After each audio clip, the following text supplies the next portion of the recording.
दफा का जिक्र है कि एक बादशाह था, इसे तरह तरह के परिंदे और जानवर पालने का शौक था। वो साल में एक बार खुद भी जानवर और परिंदे पकड़ने जंगल में जाया करता था। उसके पास हजारों तरह तरह के परिंदे और जानवर थे। एक बार बादशाह जंगल गया और उसने कई तरह के परिंदे पकड़े। बादशाह की निगाह एक हरण पर पड़ी। बादशाह ने हरण को पकड़ने के लिए रस्सी का फंदा बना लिया और घोड़ हरण के पीछे दौड़ा। यह हरण भागता भागता झाड़ियों में घुस गया। बादशाह के हाथ नहीं लगा। बादशाह नाउम्मीद होकर लौटने लगा, लेकिन रास्ता भटक गया। हरण के पीछे पीछे वो अपने साथियों से न जाने कितनी दूर आ गया था। उसके चारों तरफ दरख्त ही दरख्त है। उसने सोचा कि जंगल में रुकना ठीक नहीं, किसी एक समत में आगे बढ़ो, शायद रास्ता मिल जाए और अपने महल पहुंच जाऊं या अपने साथियों से जा मिलूं। ये सोचकर बादशाह एक समत में चल पड़ा। बादशाह को चलते चलते बहुत देर हो गई मगर कोई रास्ता ना मिला था। सूरज भी ग़ुरूब होने वाला था। कुछ दूरी पर बादशाह को एक झोंपड़ी नजर आई। बादशाह करीब पहुंचा तो झोंपड़ी के आगे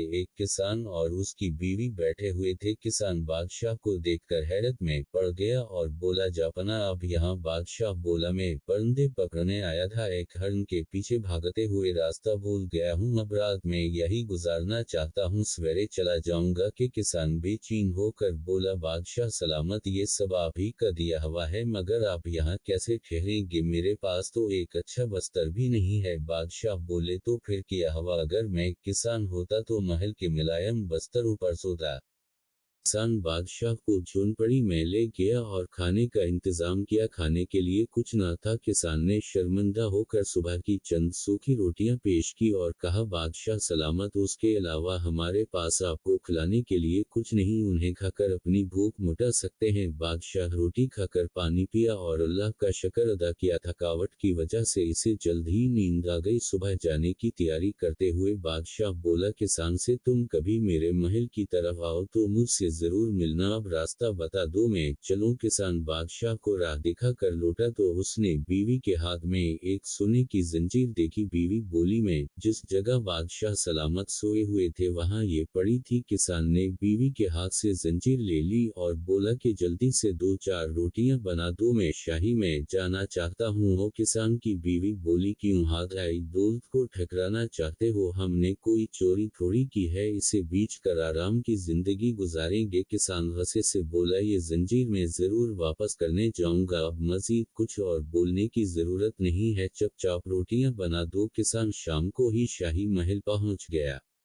पहरेदार ने इसे दरवाजे पर ही रोक लिया और अंदर जाने नहीं दिया। किसान बोला, अच्छा मुझे अंदर मत जाने दो, बस बादशाह से इतना जाकर कह दो कल शाम वाला किसान आया। पहरेदार मान गया और खबर अंदर तक पहुंचा दी। फौरन ही किसान को अंदर बुलवाया गया। किसान ने बादशाह को सलाम करने के बाद जंजीर बादशाह के सामने रख दी। बादशाह बहुत खुश हुआ और किसान से बोला, मैं तुम्हारी ईमानदारी से बहुत खुश हूँ, ये जंजीर मैंने जानबूझकर वहां छोड़ी थी। किसान हैरत से बोला, जानबूझकर? बादशाह बोला, हाँ, मैं तुम्हारी ईमानदारी का इम्तिहान लेना चाहता था, तुम कामयाब हुए, इसलिए इनाम के हकदार हूँ। महल में एक खजांची की जरूरत है और मैं तुम्हें उस अहदे पर रखना चाहता हूँ, क्या तुम्हें मंजूर है? किसान बोला, उस अहदे के लायक नहीं हो, फिर भी आप जो हुक्म देंगे मैं उसकी तकमील करूंगा। और दूसरे दिन किसान ने खजांची का अहदा संभाल लिया। किसी ने सच कहा है कि ईमानदारी का फल बहुत मीठा होता है।